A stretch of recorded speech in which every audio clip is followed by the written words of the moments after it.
Dalawang hininalang gumagamit ng illegal na droga ang patay sa magkahiwalay na pamamaril sa Caloocan at Quezon City. Nakakunan pa ng CCTV ang pagdating at pag-alis ng mga suspect sa bahay ng isa sa mga biktima. Nakatutok si Pamela. Kuha ang CCTV footage na ito sa Barangay 77, Caloocan City, pasado alas 11 ng gabi. Kakaunti ang tao sa kalye nang biglang dumating ang 4 na motorsiklo. Ang mga sakay pumasok sa isang bahay pero may isang naiwan sa bungad na tila lookout. Maya-maya, sabay-sabay ring umalis ang mga lalaking naka-helmet at nakatakip ang muka. May pinatay na pala sila sa loob ng pinasok nilang bahay, si Eddie Jacoba. Natutulog po ba kayo na?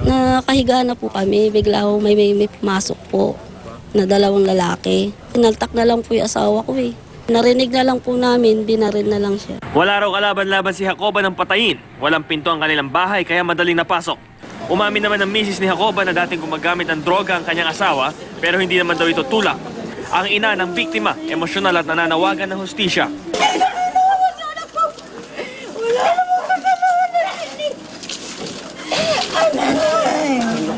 Naproseso na ng Caloocan Police at Soko ang crime scene. Hindi muna sila nagbigay ng pahayag habang nag-iimbestiga. Sa Barangay Batasan, Quezon City, pinaslang din si Sally Ramos sa dati raw na sangkot sa droga. Pinasok siya sa kanyang bahay, inilabas at pinagbabaril ng mga di pa kilalang salarin. Ayon sa kanyang ina, natokhang na dati ang anak dahil sa paggamit ng droga pero hindi raw siya tulak. Dapat, pinakulong na lang nilang anak ko. Bakit yung mga maliliit na tao ang pinapatay? Bakit yung hindi nagbibinta ng droga ang pinapatay? Bakit yung gumagamit? Wala naman po sila kasalanan, biktima lang po sila, ma'am.